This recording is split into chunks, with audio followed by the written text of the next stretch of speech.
कल लोकसभा में 12 बजे पेश होगा वक्फ संशोधन विधेयक। बीजेपी ने सभी सांसदों को जारी किया व्हिप। टीडीपी ने वक्फ बिल पर दिया पूर्ण समर्थन। टीडीपी के 3 संशोधन किए गए शामिल। ईसाई संगठनों ने भी वक्फ बिल का किया समर्थन। कांग्रेस सांसद इमरान मसूद ने नीतीश कुमार और चंद्रबाबू नायडू से की अपील। कहा उनको साथ आना चाहिए। 15 से 30% मुसलमानों ने उन्हें वोट दिया है। मुसलमानों को पछतावा होगा अगर उन्होंने साथ नहीं दिया और उनकी वजह से इतना बड़ा बिल पास हो जाएगा। संसदीय कार्य मंत्री किरेन रिजिजू ने कहा, चर्चा के बाद सरकार लेकर आ रही वक्फ बिल पर कल 8 घंटे लोकसभा में होगी चर्चा। जरूरत पड़ी तो चर्चा का वक्त बढ़ाया जाएगा। बोले कांग्रेस वोट बैंक के लिए कर रही बिल का विरोध। संसद में पेश होने वाले वक्फ बिल पर बोले ओवैसी। कहा मुसलमान से मस्जिद और दरगाह छीनने की हो रही कोशिश। मुसलमानों को परेशान करने के लिए लाया जा रहा है बिल। वक्फ बिल के खिलाफ खड़ी हुई समाजवादी पार्टी प्रमुख अखिलेश यादव बोले, बीजेपी चाहती है हर जगह कंट्रोल। उनका हर फैसला अपने लोगों को खुश करने के लिए है। जीएसटी हो, नोटबंदी हो या अन्य फैसले हों, ये सिर्फ छीनने का काम करते हैं। वक्फ विधेयक पर गठित जेपीसी के अध्यक्ष जगदम्बिका पाल ने मुस्लिम पर्सनल लॉ बोर्ड पर लोगों को गुमराह करने का लगाया आरोप। कहा बोर्ड ने पवित्र रमजान के महीने को भी सियासत की जगह बना दिया। व्यवस्था को ठीक किया जा रहा फिर भी देश में विरोध। लोकसभा में वक्फ संशोधन विधेयक का समर्थन करेगी टीडीपी प्रवक्ता प्रेम कुमार जैन बोले, मुस्लिमों के हक में है बिल और सीएम नायडू मुसलमानों के पक्ष में है। लोकसभा में जेडीयू भी करेगी वक्फ संशोधन विधेयक का समर्थन। जेडीयू के वरिष्ठ नेता केसी त्यागी ने कहा, कुछ मुस्लिम संगठनों ने सीएम नीतीश से अपनी चिंताएं साझा की हैं। उम्मीद है हमारे सुझाव सरकार को स्वीकृत होंगे। वक्फ बिल पर जेडीयू के कार्यकारी अध्यक्ष संजय झा ने स्टैंड किया साफ। कहा जो पहले बिल में प्रावधान था उस पर आंच नहीं आनी चाहिए। ये बात पार्टी ने बैठक में रखी थी। नीतीश कुमार ने मुसलमानों के साथ कभी गलत नहीं किया। 20 साल से नीतीश मुसलमानों के लिए काम कर रहे हैं। आरजेडी नेता तेजस्वी यादव बोले, हमने शुरू से किया है वक्फ बिल का विरोध। बिहार की जनता आगामी चुनाव में बीजेपी को सबक सिखाने के लिए तैयार है। केंद्रीय मंत्री ललन सिंह की कांग्रेस को दो टूक। वक्फ के विरोध पर कहा, जेडीयू को नहीं चाहिए कांग्रेस का सर्टिफिकेट। वक्फ पर हम जो भी तय करेंगे संसद में करेंगे। मुसलमानों के लिए नीतीश कुमार ने किया बहुत काम। समाजवादी पार्टी के सांसद रामगोपाल यादव का आरोप, देश का सद्भाव खत्म करना चाहती है केंद्र सरकार। लोगों को जान से मारा जा रहा, उनकी हत्या हो रही, उनकी संपत्तियां छीनी जा रही हैं। वक्फ बिल के विरोध में रामदास अठावले ने कहा, विपक्ष लोगों को कर रहा है गुमराह। वक्फ कानून में आम मुसलमान के हक की बात। सड़क पर नमाज को लेकर हुए घमासान पर सीएम योगी का बयान। पीटीआई को दिए इंटरव्यू में कहा, नमाज की जगह मस्जिद है, सड़कें चलने के लिए होती है। कांवड़ यात्रा पर बोले, कांवड़ यात्रा हरिद्वार से गाजियाबाद तक चलती है तो वो सड़क पर ही चलेगी। कहा हमने किसी परंपरागत मुस्लिम जुलूस को नहीं रोका।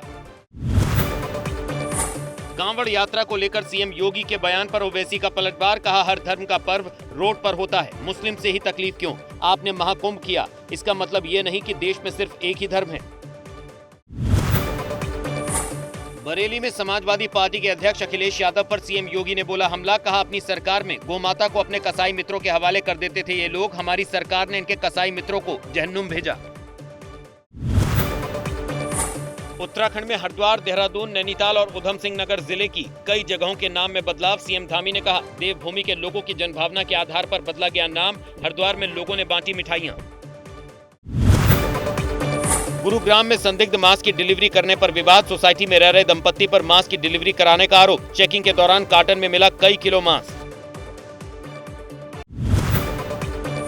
गुजरात के बनासकांठा में पटाखा फैक्ट्री में भीषण आग से मचा हड़कंप। धमाके में फैक्ट्री से गिरी छत।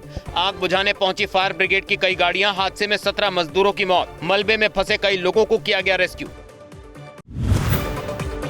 गुजरात के राजकोट में अहमदाबाद हाईवे पर साबुन फैक्ट्री में लगी भीषण आग। दूर से दिखाई दी आग की लपटें। दमकल विभाग की 5 गाड़ियों ने कड़ी मशक्कत कर आग पर पाया काबू। लाखों का नुकसान। राजस्थान के जोधपुर में पाल बालाजी के पास झुग्गी झोपड़ियों में लगी भीषण आग। दमकल विभाग की गाड़ियों ने आग पर पाया काबू। झुग्गी झोपड़ी में रहने वाले गरीबों के जले आशियाने। दिल्ली के झंडेवालान एक्सटेंशन इलाके की एक बिल्डिंग में भड़की चिंगारी। आग की चपेट में कई गाड़ियां भी आईं। फायर ब्रिगेड ने कड़ी मशक्कत के बाद आग पर पाया काबू। नोएडा के सेक्टर 18 स्थित कृष्णा प्लाजा बिल्डिंग में लगी भीषण आग। पूरी बिल्डिंग में मची अफरा तफरी। बिल्डिंग से कूदकर लोगों ने बचाई जान। कड़ी मशक्कत कर फायर कर्मियों ने पाया आग पर काबू। बिहार के आरा में तनिष्क ज्वेलरी शोरूम में लगी भीषण आग। शोरूम के जनरेटर रूम में लगी आग धीरे धीरे पूरे शोरूम में फैली। हाल ही में इसी शोरूम में हुई थी 10 करोड़ की लूट। पटना के गुलाब बाग एरिया की केमिकल फैक्ट्री में आग लगने से मचा हड़कंप। फायर ब्रिगेड की टीम ने आग पर काबू पाने के लिए की कड़ी मशक्कत। चश्मदीदों के मुताबिक धमाके के बाद फैक्ट्री में लगी थी आग। यूपी के बदायूं में विवादित जमीन को खाली कराने गए पुलिसकर्मियों पर ग्रामीणों ने किया हमला। सिपाही ब्रजेश गंभीर रूप से घायल, अस्पताल में इलाज जारी। महाराष्ट्र के पवई इलाके में मराठी नहीं बोलने पर एमएनएस कार्यकर्ताओं ने सिक्योरिटी गार्ड को पीटा। मराठी भाषा का अपमान करने पर पिटाई की। सोशल मीडिया पर वायरल हुआ वीडियो।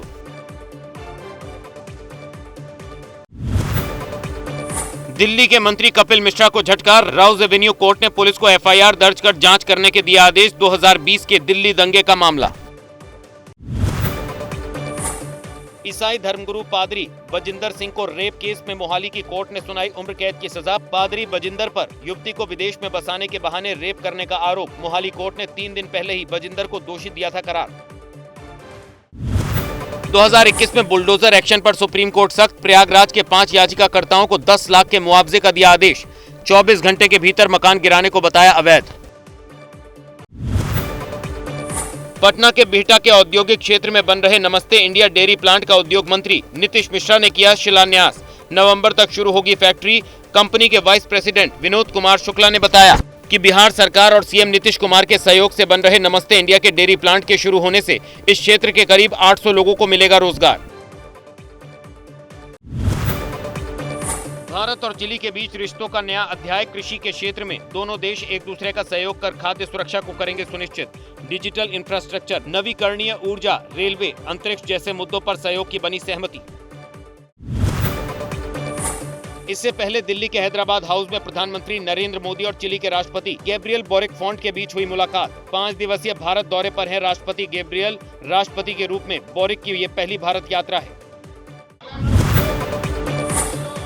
राजस्थान के अजमेर की तेजाब फैक्ट्री में खड़े टैंकर से लीक हुई नाइट्रोजन गैस। हादसे में फैक्ट्री मालिक समेत 3 लोगों की मौत। हादसे से प्रभावित 60 से ज्यादा लोगों को अस्पताल में कराया गया भर्ती।